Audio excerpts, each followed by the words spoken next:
দীর্ঘ লড়াইয়ের পরে বিজেপি সরকার বাংলায়। বাংলা না, পশ্চিম বাংলা যথেষ্ট বড় হয়েছে। শুধু জাঙ্গিয়া পরে সবার সামনে ঘুরতে এত ভালো লাগে? কুত্তা কামড়েছে শালা। আর আমার একজন ইনফ্লুয়েন্সার হয়ে, একজন দায়িত্ববান নাগরিক হয়ে কিছু কথা বলা দরকার। তাই নাকি? দায়িত্ব সবার মধ্যেই থাকে, কারোর পাপ করার, কারো সেটাকে ঢাকা দেওয়ার। এখন দিচ্ছি আমি পাপ, পরে খাবো আমি চা। কথা শোনো আমার, আমি একটা আর আমার একজন ইনফ্লুয়েন্সার হয়ে, একজন দায়িত্ববান নাগরিক হয়ে কিছু কথা বলা দরকার। সত্যি দায়িত্ব এতটাই বেড়ে গিয়েছিল যে কাকিমা হসপিটালে যাবে সেটারও ভিডিও করতে হবে। দায়িত্ব এতটাই যে কপিরাইট একটু স্ট্রাইক মারতে হবে।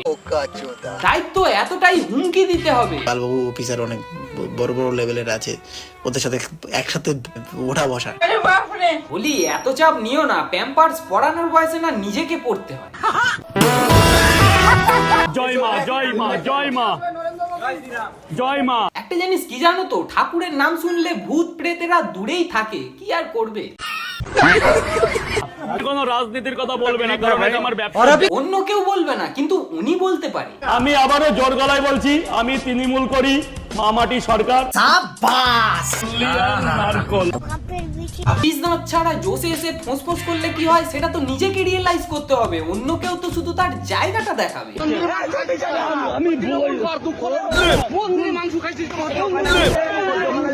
আমার ভুল হয়েছে, ক্ষমা করে দেন।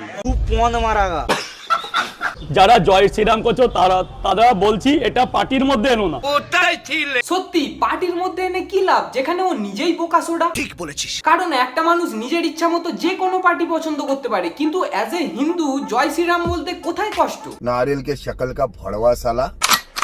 বাঁকে হচ্ছে পদ্ম ফুল, পুকুরে ভাসছে পানা। লোক থাকতেও এরা নাকি এতদিন ছিল কানা। গিরগিটি রং বদলায় পরিস্থিতি বুঝে, চপের দোকানে লাইন ছেড়ে চায়ের দোকান খোঁজে। বন্ধুরা, আজ কথা হবে গিরগিটির থেকেও স্পিডে কিছু রং পাল্টানো ব্যক্তিদের নিয়ে। তাদের 4 তারিখটা দুভাগে ভাগ করে রেখেছে। যেখানে দাঁড়ি পাল্লাতে বাটকারার থেকে জিনিসের ওজন বেশি থাকায় তারা দাবি করে সেই জিনিসটা আমার। বাদ বাকি আর কি বলবো, চেনের কথা তো সবাই জানো।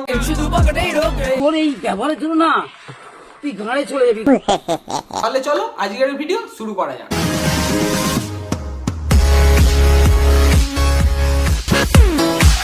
দীর্ঘ লড়াইয়ের পরে বিজেপি সরকার বাংলায়। এত বড় ইনফ্লুয়েন্সার, ওটাকে লড়াই বলে? প্রতিপক্ষ স্টেবল না তাই ওটাকে সাধারণ মানুষের প্রতিবাদ বলে। বুঝলে বাবা বলা কান্ত। টাকা দিয়ে মিডিয়ায় নিজেকে প্রচার করে মাথা তো গিয়েছে, একটু লজিকে কথা বলো।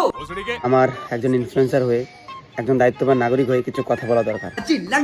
সরকার তো এখন পড়েছে, এর আগে তো প্রতিবাদীমূলক ভিডিও বানাতো। শুধু মাঝে মাঝে খুশি হয়ে স্ট্রাইক মারা, থ্রেট দেওয়া, অসময়ে মেয়েদেরকে মেসেজ করা একটু হয়ে যেত আর কি। সবই আলুর চপের কামাল।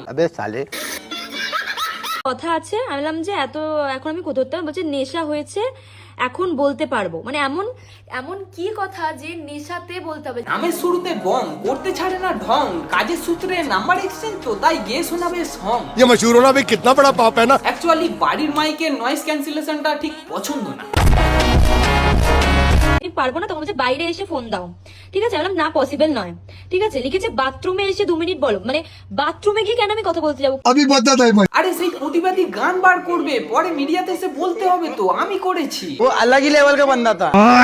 তাই ইনস্ট্রুমেন্টের অভাব পড়েছিল, বগল বাজিয়ে বিট বক্স দিতে বলছিল ইনডাইরেক্টলি। এলাকার প্রতিটা বিজেপি লোক আমাকে রেসপেক্ট করে, বয়স কম হলেও আমাকে সম্মান করে। একবার এসে শুনে দেখবেন। ঘরের কুত্তা কামড়ায়, বাইরের অতিথিকে কেউ বলে শুধু এটাই বলবে ভ্যাকসিন মারা আছে, নো চা। সিট, কুত্তা তবু প্রভু ভক্ত হয়, প্রভু বদল না। এই কারণেই সম্মান করে যে আমার বাবা পুরনো বিজেপি কর্মী। যখনই কোনো কিছুতে ফাঁসবে তখনই কাকু কাকিমাকে টানতে হবে না। অবশ্য কাঁধে বন্দুক রেখে গুলি চালানোও তো একটা আর্ট। দেখুন, আমি কোনো রাজনৈতিক দলের সঙ্গে সেভাবে যুক্ত নেই।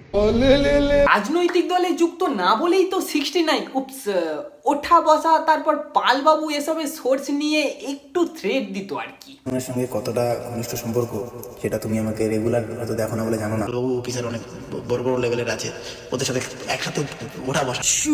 এক্সাইটিং এ তোতলাচ্ছে দেখেছো? সব চামচ না সমান হয় না। আইসক্রিম খাওয়ার পর সেই চামচ লোক ফেলে দেয়, পকেটে ঢোকায় না। কিন্তু রাজনৈতিক দলের যে লিডার আছে তাদের সঙ্গে পার্সোনাল সম্পর্ক আছে। যুক্ত না, এদিকে সম্পর্ক আছে। আরে কেনা কে চাতে হো? ব্যাপারটা এরকম না, তুমি দারু খাও কিনলে নিজের জন্য না, লোককে দেওয়ার জন্য, তাই তো?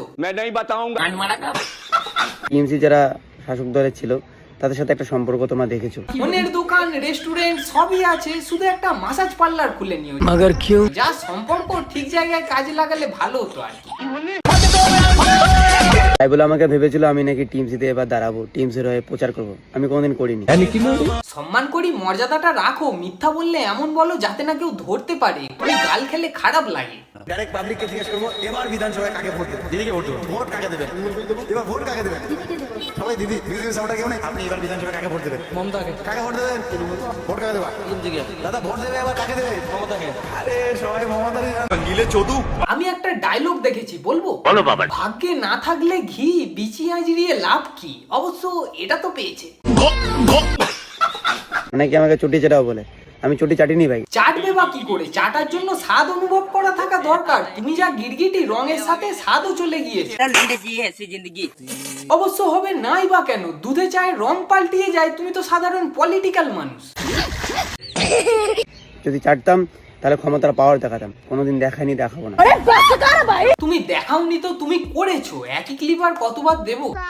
হনুমান মুখ। তাও মেনে নিলাম ব্যবহার করনি, তোমাকে তো করেছে। কারণ ভালো ফ্যান ফলোয়ার্স, ম্যানিপুলেট করতে পারো, কিছু কেস খেলেই কাকু কাকিমাকে নিয়ে সিম্প্যাথি, বাস আর কি চাই। এই তো পছন্দ है जिंदगी में। হাজারো অফার আসার পরে আমার জীবনে সবুজ রং, টিএমসি রং কেন লাগেনি জানো? তার অনেক কারণ। শোনাও দেখি। আমার ওয়ান কারণ, আমার মা অসুস্থ ছিল, তোমরা জানো। তেল ছাড়া চপ, চিনি ছাড়া চা, রস ছাড়া রসগোল্লা আর টক জল ছাড়া ফুচকা, এটাই এলো মাথায়। দিল্লিতে চিকিৎসা করেছি, সম্পূর্ণ হেল্প করেছে নিশিত প্রামাণিক দাদা। এটা নিয়ে আমি ভিডিও আপলোড করেছিলাম, আমাকে ডিলিট করতে হয়েছিল, আমার উপর প্রেশার এসেছিল ভাই। কিন্তু সেই ভিডিওটা ইউটিউব শর্টস থেকে আমি কোনোদিন হাঁটাইনি।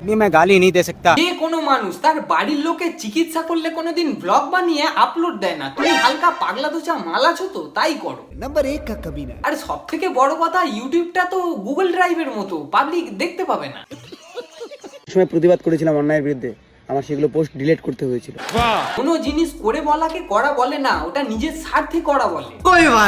তোমার প্রতিবাদটা ঠিক এরকম, ধুতি পাঞ্জাবি পরে পুজো করার পরই রান্নাঘরে ঢুকে মাংস খেতে লেগে যাও। আমি পারবো না, তখন বলছে বাইরে এসে ফোন দাও। ঠিক আছে, আমি বললাম না, পসিবল নয়। ঠিক আছে, লিখেছে বাথরুমে এসে 2 মিনিট বলো। মানে বাথরুমে গিয়ে কেন আমি কথা বলতে যাবো? নেক্সট টপিকে যাওয়া যাক। এখানে কোনো রাজনীতির কথা বলবে না, কারণ এটা আমার ব্যবসার জায়গা। কেউ বলবে না, ফার্স্ট উনি একটু শুরু করুন। জয় বাংলা, জয় মামাটি মানুষ। মেন পলিটিক্স তো তুমি খেললে, ভোট তো শো অফ, তুমি কারোর হয়ে দাঁড়ালে সেই জিততো।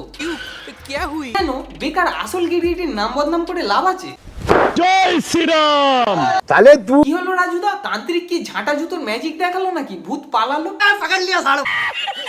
পুরাণ মতে রামের জন্মকে জয় শ্রীরাম বলে। তাহলে কি শ্রী রামচন্দ্রের জন্মদিন ছিল ওই দিন? একটা উপদেশ দিই, ভাবিয়া করিও কাজ, করিয়া ভাবিও না। আগে ঠিকভাবে কথা বলতে শেখো, অযথা ক্যামেরার সামনে এসে বাড়ে উঠে ভুলভাল বললে কেমন হয় বুঝতে পারছো?